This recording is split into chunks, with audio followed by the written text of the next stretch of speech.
Commander Kylans stood in the communication chamber of the Zephyrian warship, his scaled hands trembling slightly as he prepared the transmission.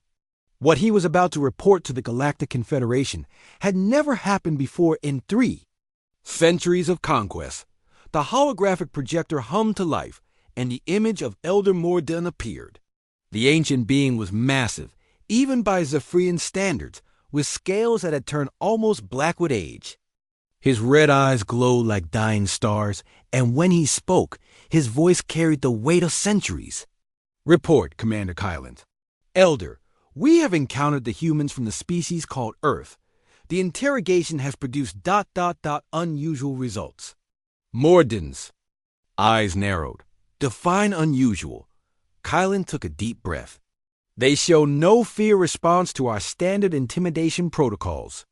Vexthar has shown them recordings of 17 planetary genocides, detailed descriptions of our torture methods, and direct threats against their home world. Their reaction is curiosity and analysis, not terror. The Elder was silent for a long moment. Around him, other members of the Confederation Council appeared as smaller holograms. Kylan could see representatives from 6 different species, all former enemies who now served the Zephyrian Empire. Perhaps they are simply brave, suggested one of the council members, a tall being with gray skin and large black eyes. Some individuals show greater courage than others. No, Counselor Veltar, Kylans replied. This is not individual bravery. This appears to be a species-wide trait. They process threats differently than any beings we have encountered. Elder, Morden leaned forward, explained their responses in detail. Kylan activated a recording system. The conversation from the interrogation room played for the council, showing the humans calmly discussing Zephyrian conquest methods and analyzing their military tactics. When the recording ended, the council chamber was completely silent. They spoke of our military strategies as if they were studying an enemy, whispered another counselor, a being that looked like a large insect with crystalline wings. Because they are studying us as an enemy, Veltar said quietly. Did you hear how they analyzed our weapon systems? How they discussed our weaknesses? Elder Morden raised one massive hand for silence. Commander Kylan, you said this appears to be species-wide. What evidence do you have for this claim? There. Ship's computer contained extensive historical records, Elder. We have analyzed their species development. They are unlike anything in our databases. Kylan activated another display, showing human history that had been extracted from the Destiny's computers. Images of human warfare filled the chamber. Ancient battles with swords and spears, medieval sieges, modern wars with advanced weapons. They have been fighting constantly for their entire recorded history, Kylan explained. Not just defending themselves, but actively seeking out conflicts. They develop weapons, test them on each other, then develop better weapons. The insectoid counselor made a chittering sound of distress. They fight their own species? Constantly. But observe this. Kylan changed the display to show World War II on Earth. When faced with a threat that endangered large portions of their species, enemy nations immediately formed alliances. They can shift from total war to total cooperation within months. This is impossible, Veltar said. No species can maintain such aggression and such cooperation simultaneously. Unless, Elder Morden said slowly, they evolved differently than every other species we know. Kylan nodded grimly. That is exactly what their scientist doctor, Carter, explained to us. Humans evolved as apex predators. They developed intelligence not to escape danger, but to create better methods of hunting and killing. The council erupted in shocked whispers and sounds of distress. Elder Morden had to call for order several times before quiet returned. You are certain of this? Morden asked. I have had our best analysts review the data 3 times. Every other species in our confederation developed intelligence as prey animals. Fear was our primary survival mechanism. We got smarter to hide better, to run faster, to avoid predators. As did we all, Veltar agreed. Intelligence is the gift given to the weak. Not for humans, Kylan continued. They developed intelligence to become better predators. They learned to hunt in coordinated groups, to make weapons, to domesticate other predators as allies. Fear is not their primary survival mechanism. Aggression is. The chamber fell silent again. Each council member was processing the implications of this revelation. What do they want from us? Asked the insectoid counselor. That is the most disturbing part, Kylan replied. They claim they want nothing from us. They were simply exploring space when we encountered them. They had no knowledge of our empire, no plans for conquest or territory. They appear to explore, simply because they are curious about what is out there. Impossible, Veltar said. All spacefaring species expand to claim resources and territory. Humans do claim territory, Kylan agreed, but not through conquest of other species. They transform worlds to suit their needs. They call it terraforming. Instead of enslaving others to serve them, they remake entire planets. Elder Mordoon was very quiet, his ancient eyes staring at something beyond the holographic display. When he finally spoke, his voice was heavy with concern. Council members, I believe we face an unprecedented situation. In 300 years of expansion, we have encountered 47 intelligent species.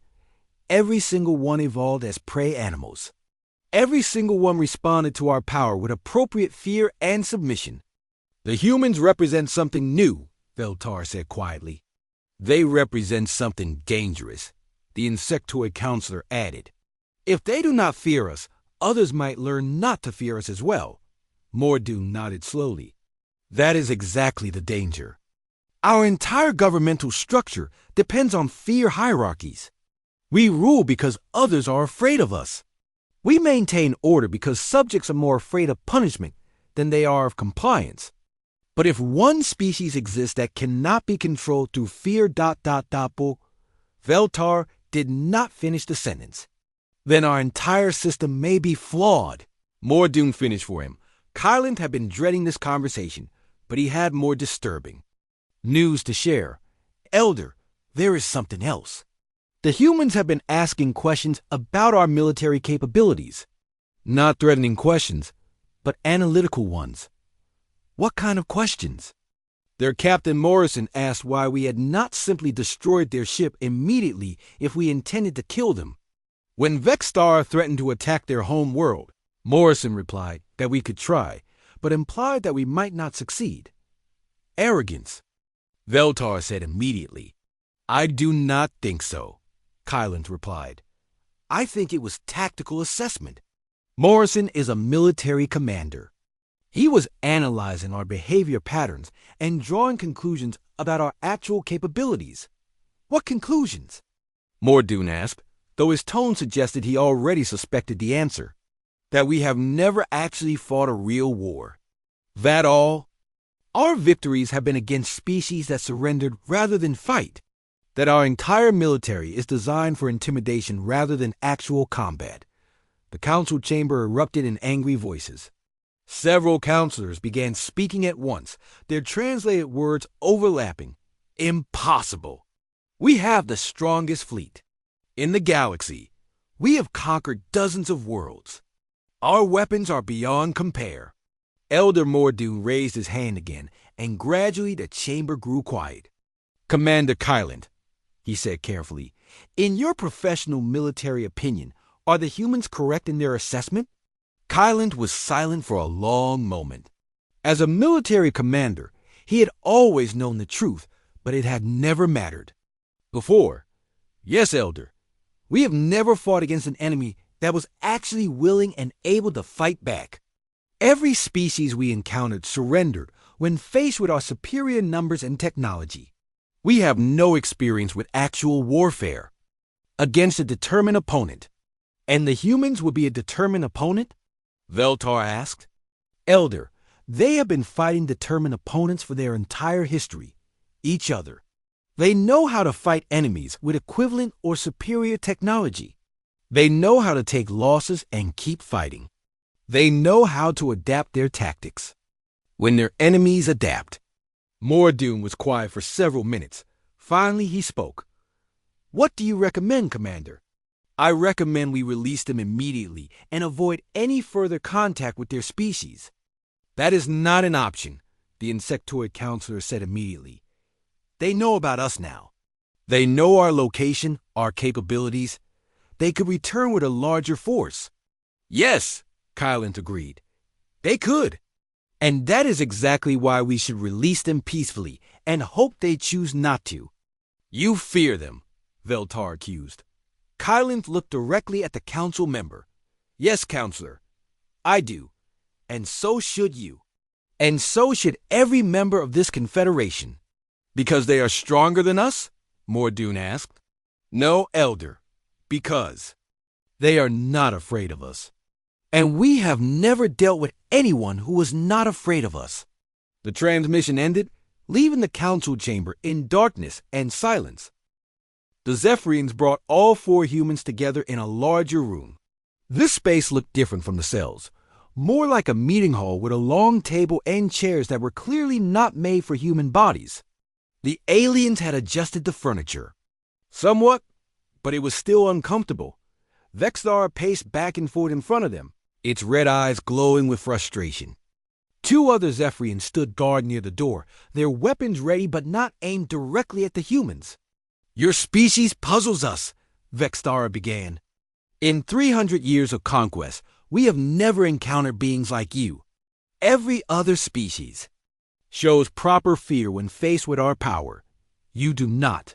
Dr. Carter leaned forward, her scientific curiosity overcoming the tension in the room. Can you tell us about these other species? How did they develop intelligence? Vexthara stopped pacing and stared at her. You wish to know about our victims? I wish to understand the differences between species, Carter replied. Intelligence can evolve in many ways.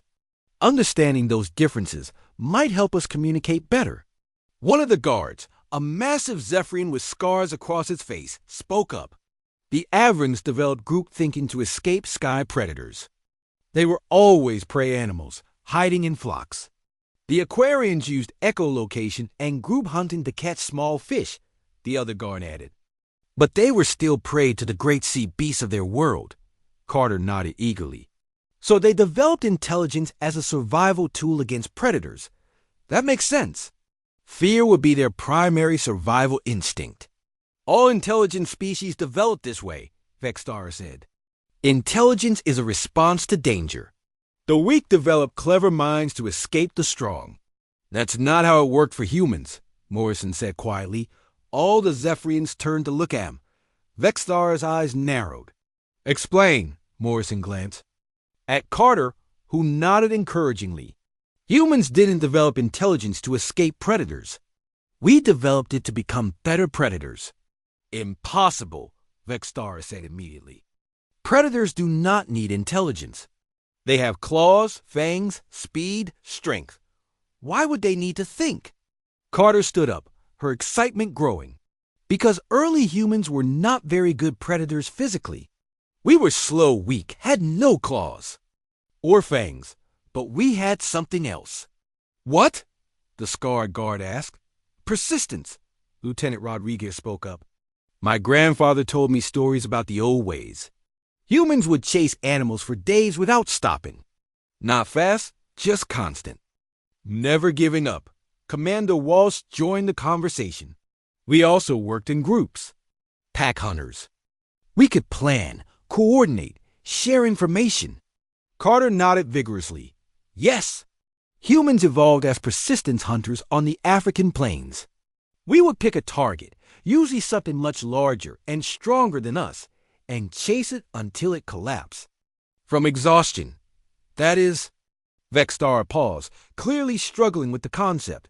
That is a predator strategy. Exactly, Morrison said. We developed intelligence to become better killers. Better hunters. We learned to make tools, weapons, traps. We learned to work together to bring down prey much larger than ourselves. But surely you had natural enemies, the other guard said. Creatures that hunted you. Oh, We did, Rodriguez replied with a grin. Big cats, wolves, bears, crocodiles. But we didn't run from them. We learned to fight them. Carter was now pacing excitedly, much like Vextara had been doing. Think about it from an evolutionary perspective. Most species that develop intelligence do so as prey animals. They get smarter to hide better, to escape better, to avoid danger. But humans got smarter to hunt better, to fight better, to create better weapons. We domesticated wolves, Walsh added. We turned our competitors into our allies. We learned to use fire as a tool and a weapon. We developed agriculture not to hide from nature, but to control it. Vexstar was very quiet now. The other Zephyrians were looking at each other with expressions that the humans couldn't read. You are saying, Vexstar said slowly, that your species never learned to run from danger. We learned to run toward it, Morrison corrected. When humans see a problem, our instinct is to attack it, solve it, conquer it. Running away is what we do when we're planning to come back with better weapons. Carter sat down again, her voice becoming more academic. This explains so much about our behavior. When we encountered your ship, we didn't run. We tried to communicate. When you captured us, we didn't beg. We started analyzing you, learning about you. Because you are predators, Vexstar said. And there was something like fear in its voice. We were predators, Morrison said. Now we're something else. We're predators who develop civilization, technology, space travel. We're predators who learn to cooperate on a massive scale. Rodriguez leaned back in his uncomfortable chair. My people have a saying, the wolf that walks alone dies. But the pack survives. Humans learn to form bigger and bigger packs. First families, then tribes, then nations, then our entire species. But you fight each other? The Scarred Guard said. We have observed your world. You have wars, conflicts.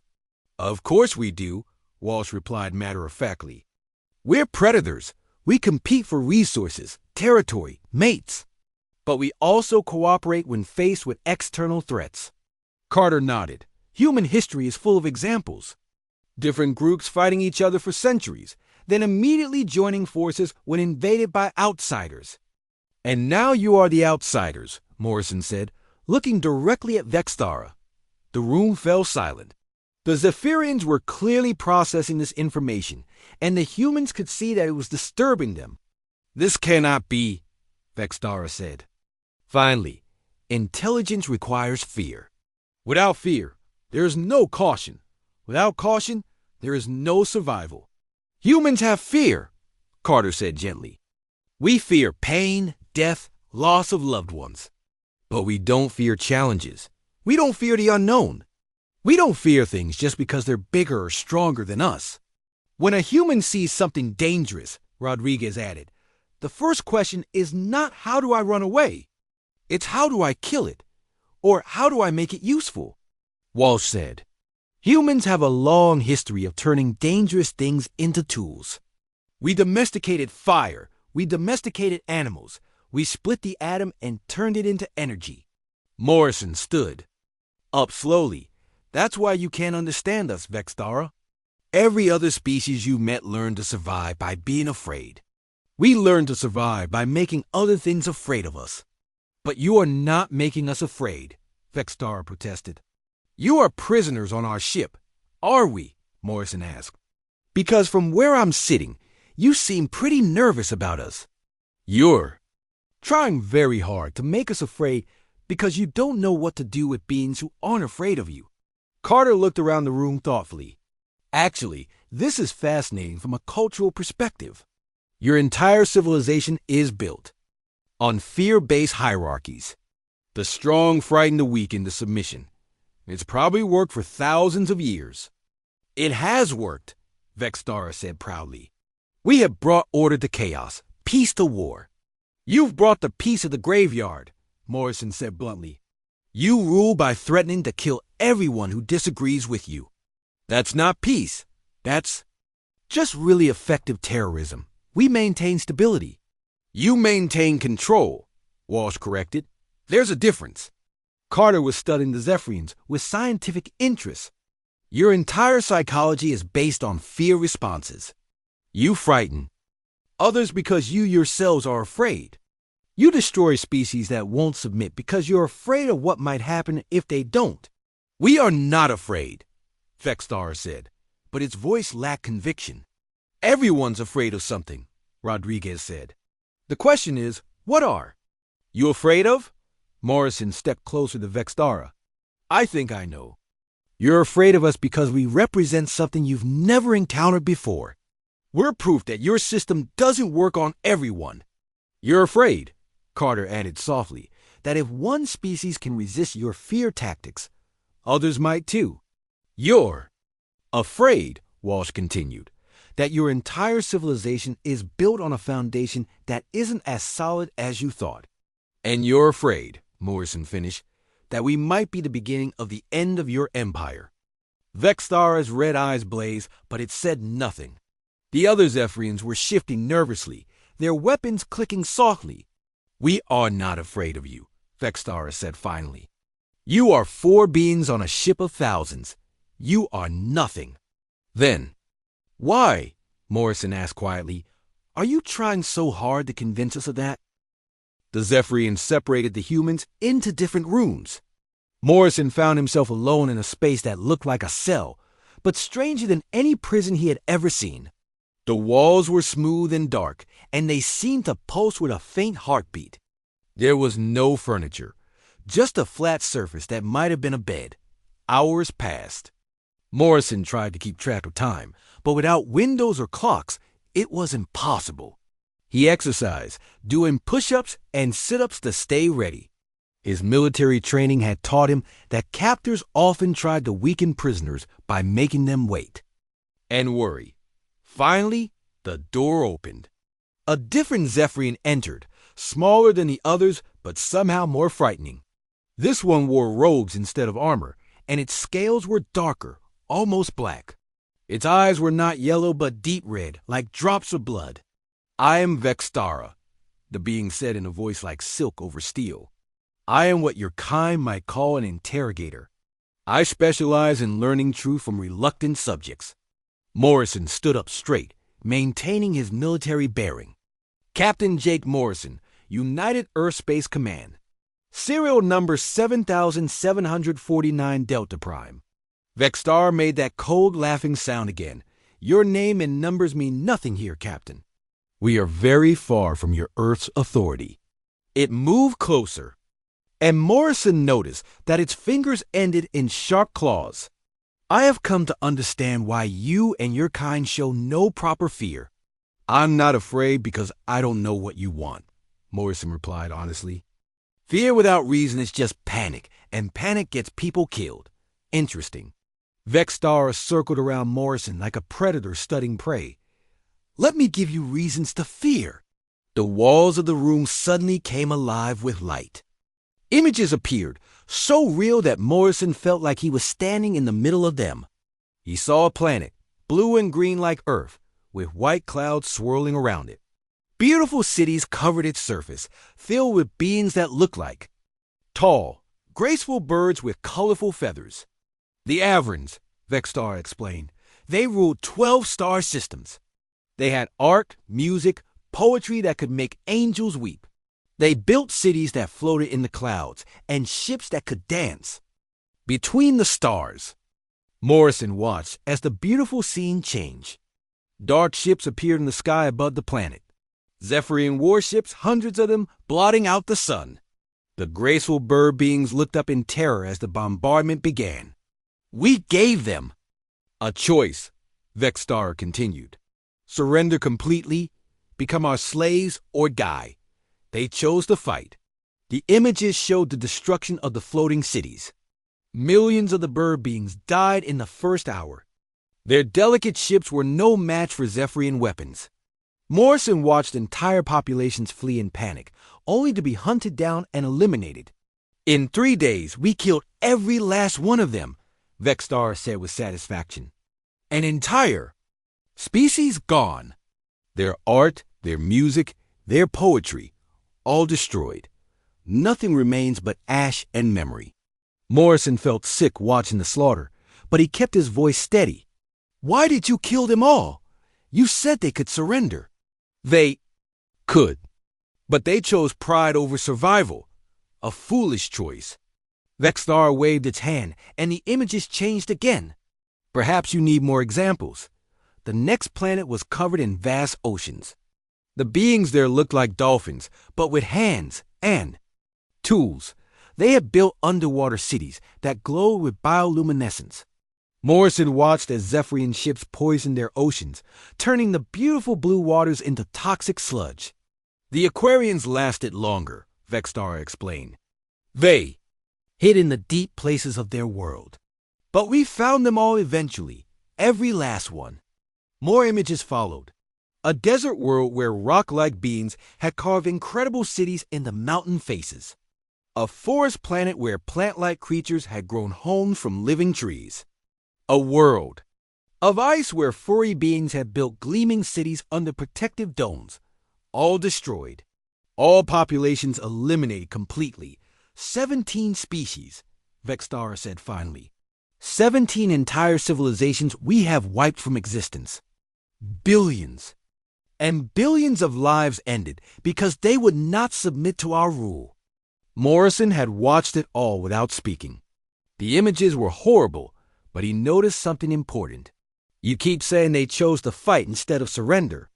What happened to the species that did surrender? Vexthar's red eyes glowed. Brighter. They serve us now. They mine our metals, build our ships, grow our food. They live, but only as long as they remain useful. So the choice is slavery or death. The choice is order or chaos. We bring stability to the galaxy. Under our rule, there are no wars between species, no conflicts over resources. Peace through strength. Morrison nodded slowly. I understand your system, but I still don't understand why you're showing me this. Because you should be terrified. Vexthar's calm voice cracked slightly. We have shown you the fate of 17 civilizations. We have demonstrated our power to destroy worlds. Any rational being will be begging for mercy by now. But I'm not any rational being, Morrison said. I'm human. And humans don't beg? The room fell silent. Vexthar stared at Morrison with those red eyes, and Morrison stared back calmly. Finally, the alien spoke again. Your Dr. Carter is in the next room. Perhaps she will be more reasonable. Meanwhile, Dr. Lisa Carter was having her own conversation with a different Zephyrian interrogator. This one was showing her detailed records of the conquered species. Fascinating, Carter said, studying the holographic displays. Look at the brain structures. Each species developed intelligence differently. The Averans had distributed neural networks, almost like a hive mind. The Aquarians used bioelectric fields to communicate. Amazing diversity. Her interrogator, a scarred Zephyrian named Kefmer, was clearly frustrated. Dr. Carter, you are missing the point. These species are all dead, extinct, gone forever. Oh, I understand that, Carter replied, still studying the data. It's terrible, of course. But from a scientific standpoint, this is an incredible database. You've documented 17 different evolutionary paths to intelligence. Do you realize how valuable this information is? Kefmer made a growling sound. You speak of value while looking at the records of genocide. I speak of knowledge, Carter corrected. Understanding these species, how they thought and lived, that's the only way to honor their memory now. Tell me, how did you determine which species would fight and which would surrender? What does it matter? It matters because it reveals something about the nature of intelligence itself. Fear responses, social structures, decision-making processes. These are fundamental questions about consciousness. Kefmer was quiet for a long moment. Then it leaned forward. You are either incredibly brave or completely insane, Dr. Carter. Carter smiled. I'm a scientist. Same thing, really. Back in Morrison's cell, Vexthar was becoming increasingly agitated.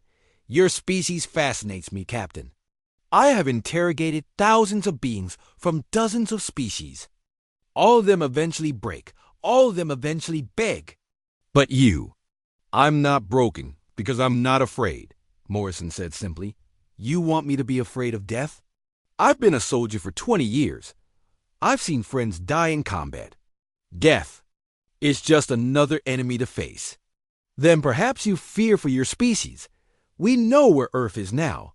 We could send a fleet there, burn your cities, kill your billions. Morrison was quiet for a moment. When he spoke, his voice was very calm. You could try. Try. Vextar's voice rose. We have the power to destroy worlds. You have the power to destroy worlds that can't fight back, Morrison corrected. Tell me, Vextara, of those 17 species you wiped out, how many of them were actually dangerous to you? The alien didn't answer immediately. I'm guessing none, Morrison continued.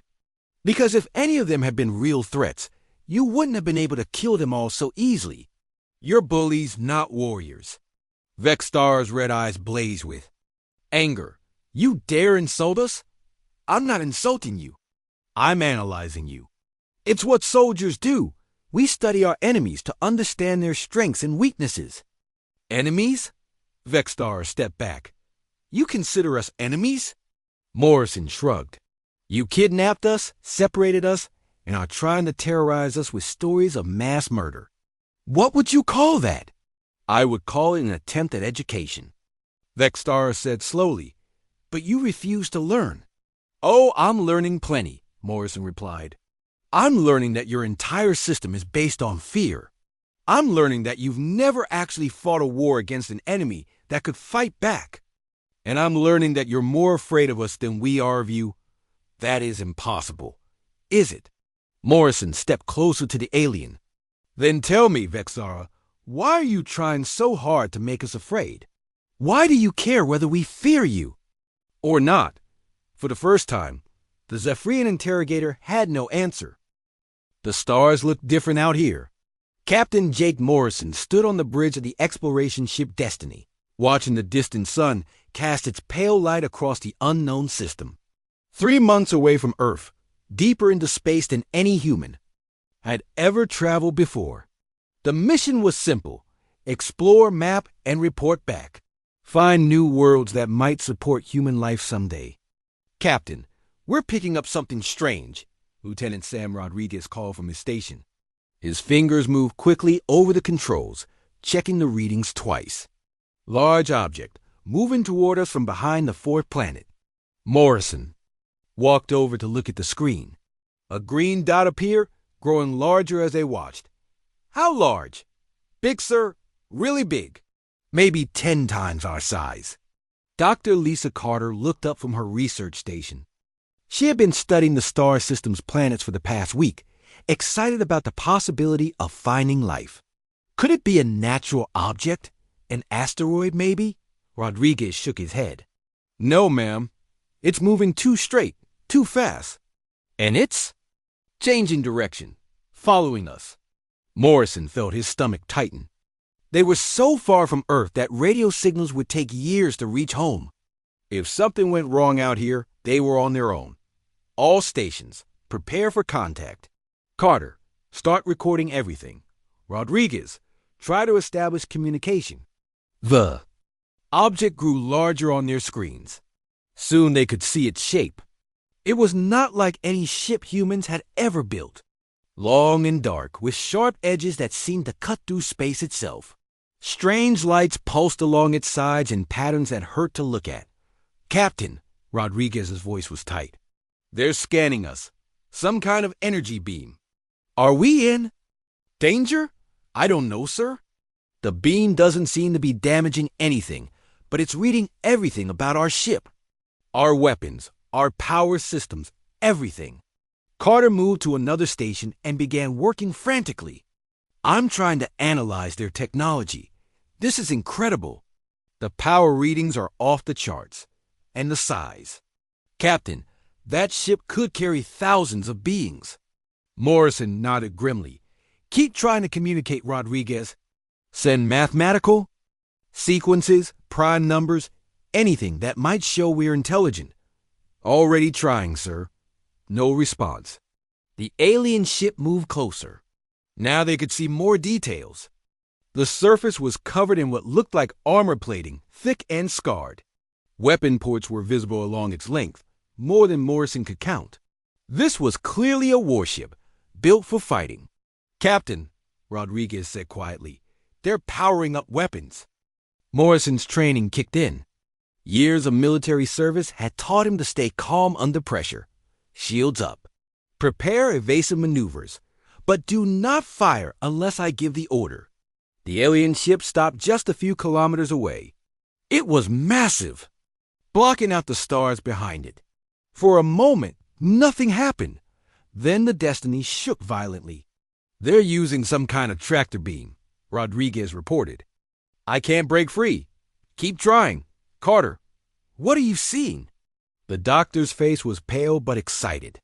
"The technology is far beyond ours, but Captain, they're not trying to destroy us.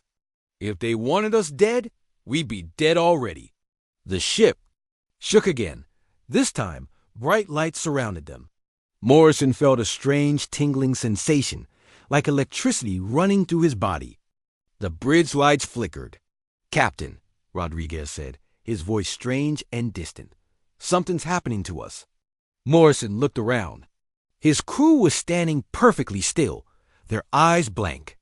He tried to move but found his body wouldn't respond. The tingling sensation grew stronger. Then everything went black. When Morrison woke up, he was lying on a cold metal floor. The air smelled different, sharp and clean, but somehow wrong.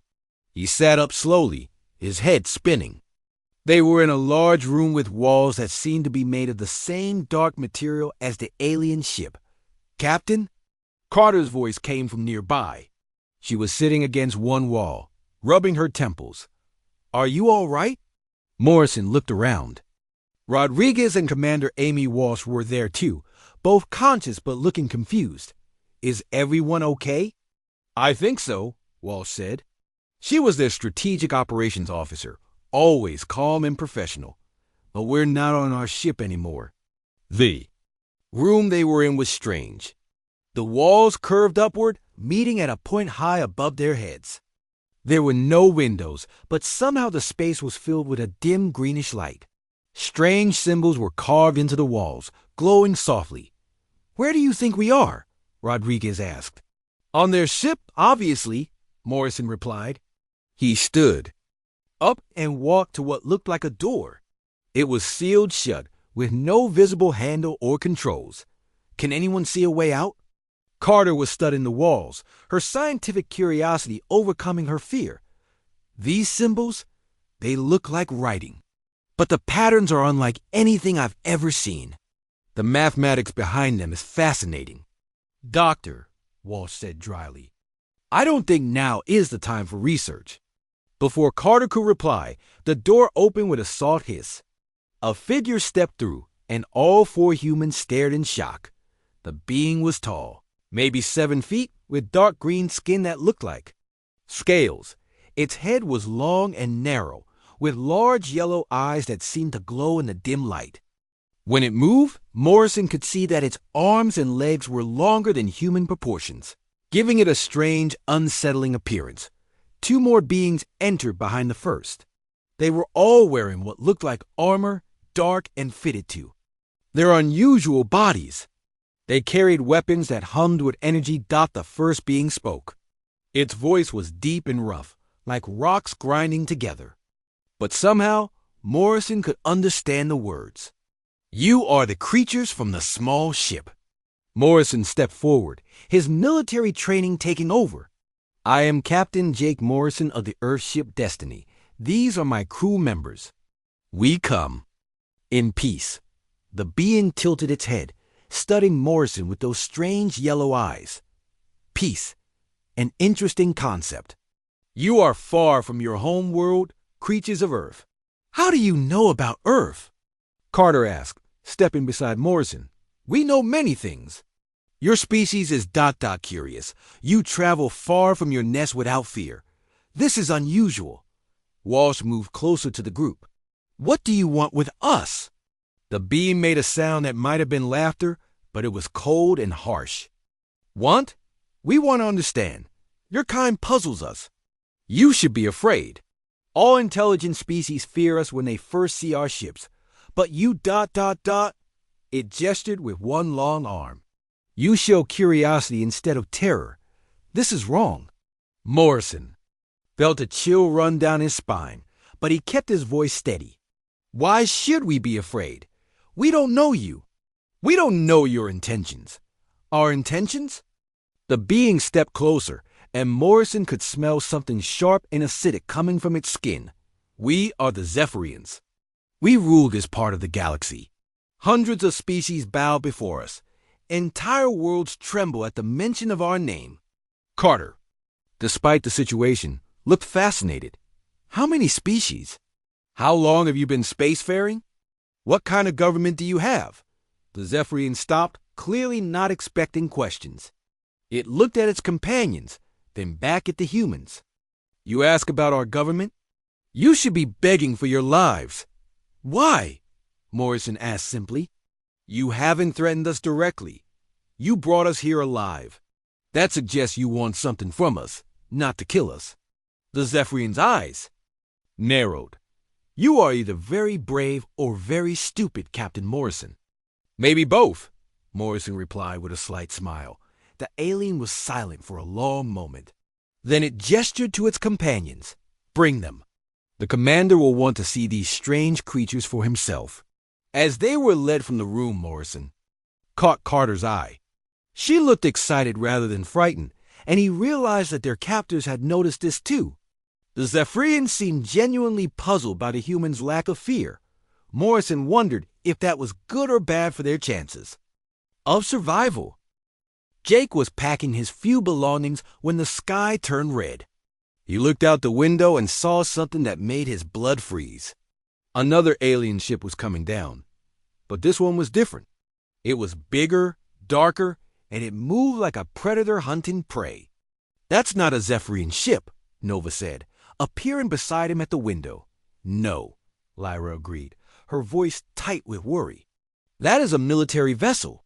The ship landed in the same field where Elder Counselor Veltar's ship had touched down weeks ago. This time, there were no curious crowds or news reporters. Everyone in Pine Valley had learned to be afraid when alien ships appeared. Jake's phone rang. It was Colonel Martinez. Jake, we're tracking a large alien craft in your area. Do you know anything about this? It just landed. It's not like the other Zephyrian ships. We're sending support, but it will take time to get there. Can you identify their intentions? Before Jake could answer, 3 figures emerged from the ship and began walking across the field. Even from a distance, Jake could see they were Zephyrians, but they wore dark armor and moved with military precision. I think they're here to talk, Jake said. I'll meet with them. Jake, don't. Jake hung up the phone. He looked at Lyra and Nova, stay here. If this goes bad, run. We go with you, Nova said firmly. We protect each other, remember? Jake wanted to argue, but he could see there was no point. They had become a team, and teams stuck together. The 3 of them walked across the field to meet the newcomers. As they got closer, Jake could see that the lead figure was older than Lyra and Nova, with scars on his face and arms that spoke of many battles. I am General Krondar of the Zephyrian Defense Force, the warrior said in a deep voice. I seek Jake Mitchell and the attendants Lyra and Nova. I'm Jake. These are Lyra and Nova. What do you want? General Krondar looked at Nova with what? Seemed like pride? Nova was one of my best students. I trained her before she volunteered for this mission. General, Nova said, bowing slightly. It is good to see you. I wish I brought better news, Krondar said. Jake Mitchell, your actions on Zephyria Prime saved millions of lives. But the reactor you repaired is failing again. Jake felt his heart sink. How is that possible? I fixed it properly. The damage was worse than we realized. The repairs are holding, but not for long. Our scientists estimate we have perhaps 6 months before total failure. Then I'll come back and fix it again. Jake said without hesitation. That is not why I'm here, Krondar said. We have discovered the real cause of our reactor problems. They were not accidents, Lyra gasped. What do you mean? Our reactors were sabotaged by an enemy faction called the Hegemony. They are a collection of warlike species that destroy civilizations and take their resources. They have been working their way across this part of the galaxy for decades. Jake felt a chill run down his spine. Why are you telling me this? Because Earth is next on their list. The words hit Jake like a physical blow. What? The Hegemony has learned about your world through their spies among our people. They know about humans now, about your technology, about what you did on Zephyria Prime. They see your species as a potential threat to their expansion. Nova stepped forward. How long do we have? Their fleet will arrive in approximately 4 months. They travel slowly, but with overwhelming force. Jake looked up at the sky, trying to imagine a fleet of enemy ships coming to destroy his world. How many ships? More than 300. Each one capable of destroying entire cities. And Earth's defenses? Krondar's expression was grim. Your space technology is still primitive compared to galactic standards. Your weapons would barely scratch their ships. Jake felt helpless. He was just a mechanic from a small town. How could he possibly help defend an entire planet? What do you want from me? He asked. Your help, Krondar said. You understand both human and Zephyrian technology. You think in ways that neither of our species can imagine alone. If there is to be any hope of defending Earth, it will require new ideas, new solutions. You want me to build weapons? I want you to build hope. Our two species, working together, might find a way to stop the Hegemony. Jake looked at Lyra and Nova. They were both watching him with trust and confidence, as if they believed he could somehow save 2 worlds. What about your people? What about the failing reactor? We will evacuate as many as possible to other worlds, but if Earth falls to the Hegemony, they will use it as a base to attack other planets. Billions will die. Jake ran his hands through his hair. A few months ago, his biggest worry had been fixing Mrs. Peterson's truck. Now he was being asked to help save the galaxy. I'm not a military strategist, Jake said. I'm not a scientist or a general. I fix things that are broken. Yes, Krondar sighed. And right now, the galaxy is broken. Perhaps you can fix that too. Over the next few hours, General Krondar explained more about the Hegemony. They were not just conquerors, they were destroyers. They would strip Earth of all its resources, kill or enslave all humans, and move on to the next world. They have done this to dozens of civilizations, Krondar said, as they sat in Jake's small apartment. They are efficient, ruthless, and nearly unstoppable. Nearly? Jake asked. There have been a few worlds that managed to resist them, but only by working together with other species. The Hegemony's weakness is that they do not cooperate well. They rule through fear and domination. Lyra had been quiet during most of the conversation, but now she spoke up. What about the Universal Peacekeeping Alliance? Won't they help? Krondar shook his head. The Alliance is made up of peaceful species. They have rules against interference in conflicts. By the time they decide to act, it will be too late. Jake stood up and walked to the window. Outside, he could see his neighbors going about their normal lives. They had no idea that death was coming from the stars. If I agree to help, Jake said, what exactly would we be doing?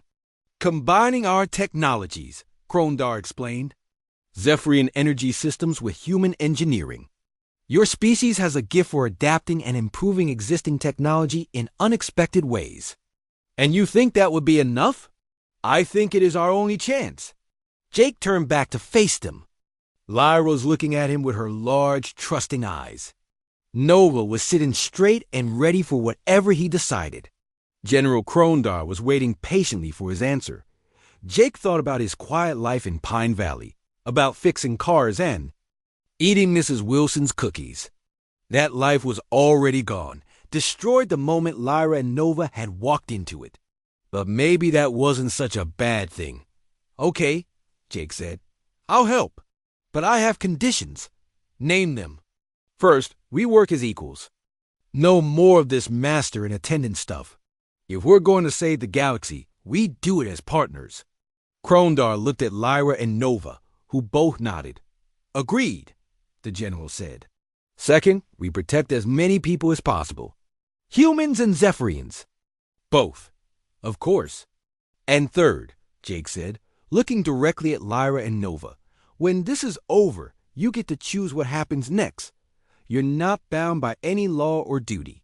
You decide your own future. The two women exchanged glances. Jake, Lyra said softly, our future is already decided. It is with you, Nova nodded. We are family now. Family stays together. Jake felt a warmth in his chest that had nothing to do with saving the world. These two remarkable women had chosen him not because of duty or law, but because they wanted to. All right then, Jake said. Let's go save the galaxy. General Krondar smiled, showing his sharp teeth. I knew I was right about you, Jake Mitchell. You are exactly what we need. As they began making plans, Jake couldn't help but think that his life had certainly become more interesting than fixing cars. But with Lyra and Nova beside him, he felt ready for whatever came next. The hegemony was coming, but they would be ready.